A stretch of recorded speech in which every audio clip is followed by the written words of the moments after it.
KXLY4 News presents Made in the Northwest, brought to you by Great Floors. They are companies that drive our community, making products used locally and throughout the world. Tonight, we showcase some of the best and brightest manufacturing companies in the inland Northwest to show you how they're helping us stay safe from insects, make the paper for our newspapers, roast our coffee beans, and even get our amusement park thrills. This is Made in the Northwest, a KXLY4 News special. Welcome, and thanks for joining us. I'm Derek Dyke. And I'm Robin Nance. KXLY4 is committed to taking you inside some of the inland Northwest's best and brightest companies. Places where you can see where your goods are made, packaged, and shipped to homes and businesses all over the world. Those companies include Rescue Pest Control Products, one of the first companies to be featured on Made in the Northwest, which was kind enough to host us here today. This facility manufactures all kinds of different insect traps, including its famous reusable yellow jacket trap. We have a lot of great places to take you over the next half hour, but first, a few facts about manufacturing in our region. Spokane County alone is home to more than 500 manufacturing businesses. Those companies employ more than 15,000 people. Manufacturing jobs account for a little more than 7% of the area's employment base. And those companies bring nearly $800 million a year into the regional economy. You've probably used Rescue Pest Control Products at some point, but did you know the company has been headquartered here in Spokane Valley for over 35 years? Now, Rescue is making all kinds of new traps, and not just for six-legged insects. Rescue has been making pest control smarter since 1982. But in the early days, President Rod Schneidmiller says not everyone was on board. Why would you trap an insect or capture an insect when you can spray and kill an insect? And he laughed us out of the place. Well, anyway, long story short, that account is one of our biggest accounts today. Now its products are sold in hardware stores all over the world. And to meet the growing demand, Rescue's 120 full-time employees and additional staff pump out an astonishing amount of traps. Depending on the line, depending on the product, it can go from 5,000 or 6,000 units to 20,000 or 30,000 units a day. Rescue is now 100% vertically integrated, meaning from the concept to the final assembly. We do everything in-house. It spends a ton of money on research and developments. In its lab, Rescue tries to get inside the insects' heads and find out what exactly it responds to. That has allowed us to look at things that they're very attractive to, but also things that has led to some of our repellents that we've introduced. The reusable yellow jacket trap is still the product it's best known for. It was really our first successful nationwide product that everyone kind of knows us by. But since 2013, it's developed 10 new products, which required a second full building in the Spokane Valley Industrial Park, and they're no longer just for six-legged creatures. We actually have an eight-legged creature product now for an arachnid, which is a spider trap. That spider trap uses spatial dot technology, allowing the trap to completely fill with spiders. And because of its hardened case and its attractiveness, you don't know even where it is, and pets can't get into it. Rescue now has a wearable Go clip to keep mosquitoes away. Its Deco Shield does the same for your patio table. And then for a little decoration, since you're there at night, you can have a little ambiance, and it looks like a lighted candle, and yet you don't have the smoke in your face or the fumes. Schneidmiller says being the innovator of its industry puts a little more pressure on Rescue to deliver new products. But the company strives to stay ahead of the curve. We have something that we believe is going to open up a new area for us. Which means it'll keep making pest control smarter for years to come. Another local company that makes products used all over the world is just across the border in Post Falls. Tedder Industries helps its customers conceal in comfort, manufacturing top-of-the-line holsters and gun belts from its facility in the Old North Idaho Outlet Mall. Instead of a piece of leather behind the gun, its holsters have neoprene ballistic nylon, stainless spring steel, and a thermal elastomer, all sandwiched together. We've got more flexibility, we've got a waterproof design, and we've got more comfort, and we've got better retention. And then on top of that, we have an adjustable retention with our shell. Tedder's 200-plus employees make their wide range of products under brand names like Alien Gear holsters and Bigfoot gun belts. There are only a handful of companies around the world that do metal roll forming, but two of them are based in the Spokane area. ASC Machine Tools has been in business for about 70 years. Its massive machines manufacture roll forming equipment for the steel building industry. to make things like siding, decking, and garage doors. It also manufactures coil handling equipment for the food and beverage can industry. For nearly 25 years, Metal Roll Forming Systems in Northeast Spokane has prided itself on being a one-stop shop for roll forming. Its equipment is designed to make metal roofing and metal siding for pole buildings and more agricultural and commercial style buildings. MRS's machines are shipped all over the U.S. and Canada. It's built some of the biggest, fastest, most thrilling roller coasters in the world, but somehow it's still a well-kept secret. Rocky Mountain Construction in Hayden recently let me take a test ride on its newest coaster, which is now in parks. He's been at it for 20 years and it's still a thrill. Oh yeah, it's fun. Fred Grubb has made a living working on and building roller coasters. I had no idea when I was young this is what I'd be doing. He got into it by building Tremors and Timber Terror for Silverwood while working for another company. We found out that there was a market out there to go and fix roller coaster tracks, so that's how we started. But in 2008, Grubb and roller coaster engineer Alan Schilke designed revolutionary square track technologies that helped take Rocky Mountain Construction to new heights. We found out that it was very smooth, and it created the smoothest roller coasters in the world. Six Flags was the first amusement park company to jump on board. We put it on the Texas Giant, and it became the #1 roller coaster that year. 2 years ago, RMC reimagined the Colossus at Magic Mountain in California, rebuilding it into the Twisted Colossus. We do barrel rolls, we do a bunch of different elements within the coaster, so it's still an icon. Right now, RMC's 110 employees are working on 7 different projects, including one that will ship to Japan. Each one starts in the design phase. A customer will say, we want you to fit what you can within these boundaries, and then we work back and forth for a month or two, and they pick what they want. The trains and the train parts are built in this machine shop on a number of different CNC machines. RMC is currently developing a new train design. So the U.S. coasters this year will get the new train design. All of the metal for the square tracks is cut in the track shop, which goes through about 1 million pounds of steel every 6 weeks. And it's built differently than any other track in the world. We actually cut this out of flat steel. We put it back together, weld it linearly, and that's how this is built.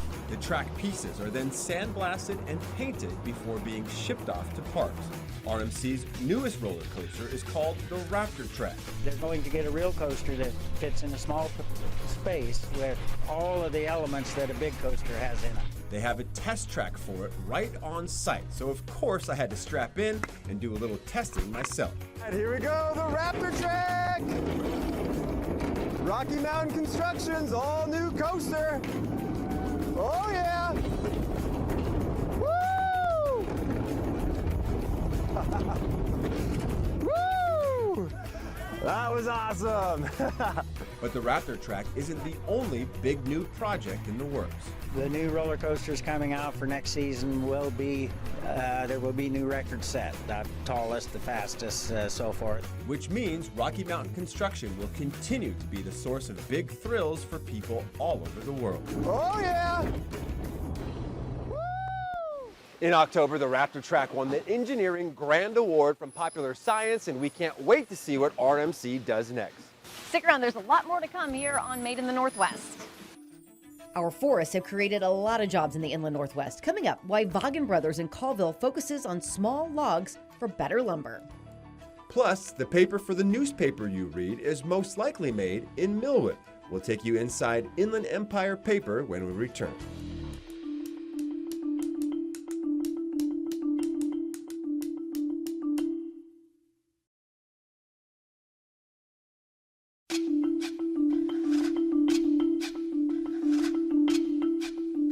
Welcome back to our Made in the Northwest special. I'm Derek Dyke. And I'm Robin Nance. We are here at Rescue Pest Control in Spokane Valley, which makes traps like these, which are used all over the world. Of course, a lot of insects make their homes in our forests, which leads us to our next story. Vaughan Brothers Lumber has been around for over 60 years, but it wasn't until the 1980s that the Colville company found its niche.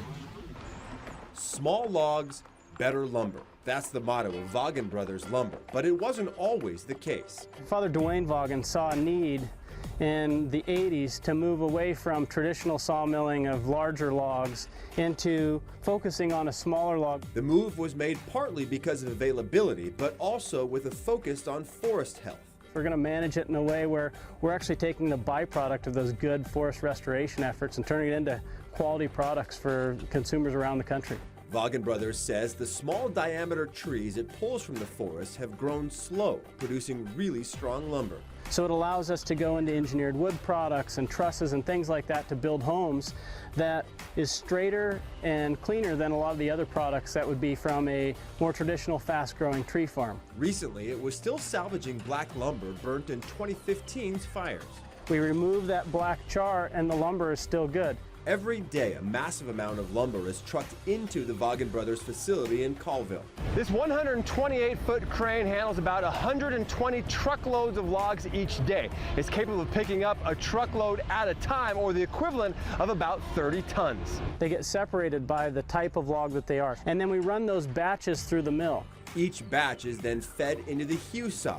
Vaughan Brothers was the first company in North America to buy one in 1988. And it chips off the edges and the top and bottom to make a square or a rectangle. And then it's got circular saws inside there that match up the teeth to split the lumber. And then it's got chipping tools to edge each piece. The Hugh saw can spit out 2x4s, 2x6s, and 2x8s at a rate of up to 700 feet a minute. The bark and other material that's stripped off the lumber doesn't go to waste. And we burn that in a boiler system that creates steam, which we use to heat up the kilns. That steam removes the moisture before the lumber is sent to the planer. So we take the rough edges off, we consistently size the piece, and then we sort it for the different products out in the marketplace. Vaughan Brothers embraces new technology like this high-definition imagery and its automated grading system to quickly scan for defects. And what it's allowed us to do is operate at a very high rate of speed, very efficiently, and maintain the highest level of quality. And it's that balance of new school and old school and the switch to small logs that's allowing the company to stay successful more than 60 years since its founding. And I see no reason that this business shouldn't go on for many, many years to come and multiple generations.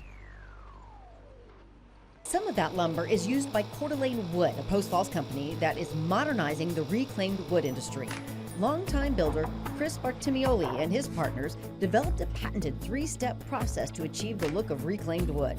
Coeur d'Alene Wood now has both interior and exterior products. Up the road in Sandpoint, Wildwood Grilling has become a national leader in grilling planks, wraps, and smoking chips. Wildwood can make up to 300,000 planks a month from its food-safe facility. You can find them in stores like Yokes, Super One, and specialty kitchen stores.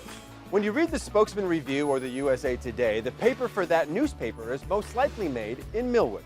Inland Empire Paper Company has been around since 1911 and is still thriving despite the declining newsprint market.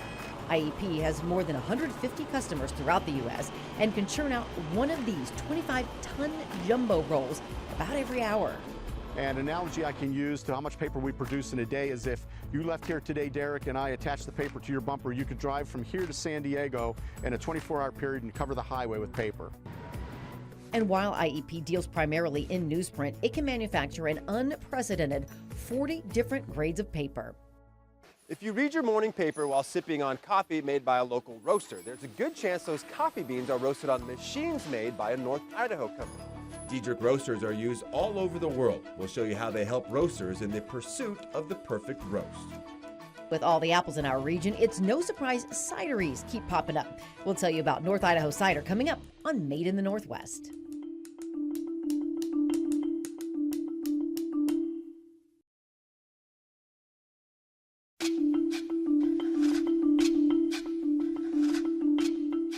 Welcome back to Made in the Northwest. You know, it's that time of year when getting stuck in the snow and flat tires can be real issues. But thankfully, there's the SpareMe 5-in-1 rescue tool. It's a tire lift, ice scraper, shovel, cheater bar, and it also has serrated teeth for traction.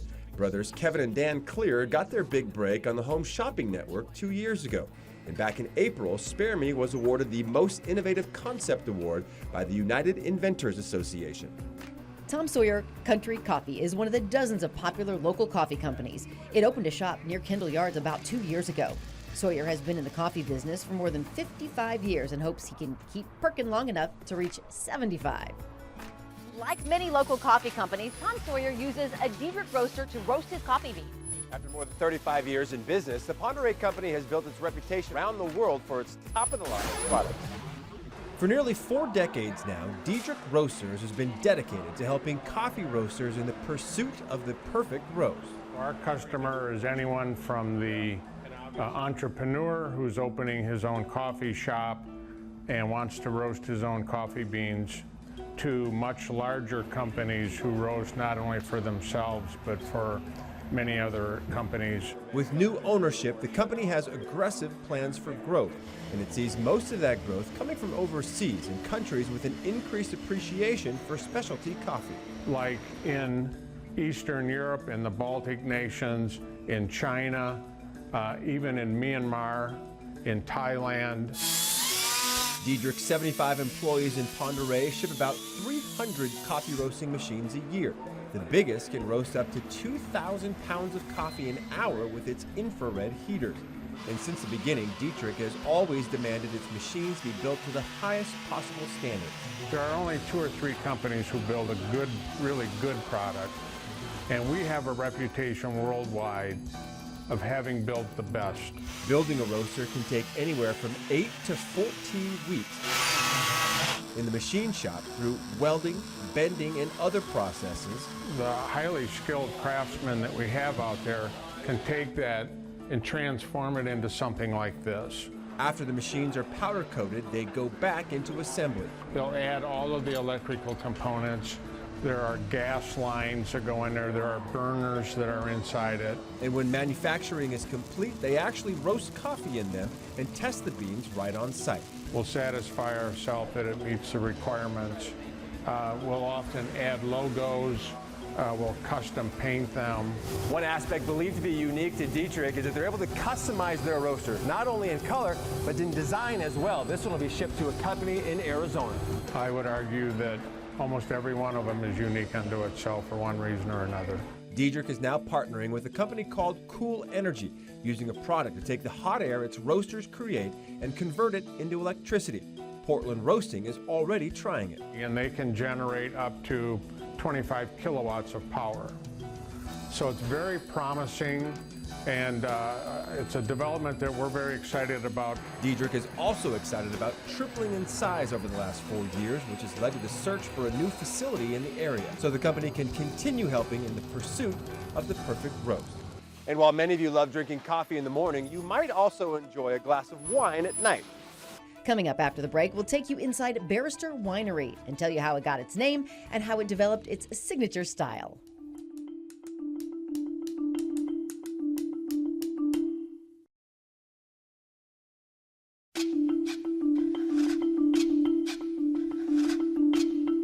The Inland Northwest has become home to hundreds of wine, beer, and spirits makers, and one local winery has been serving up rough justice for over 15 years now. Barrister Winery was started by a couple of lawyers with a passion for red wine.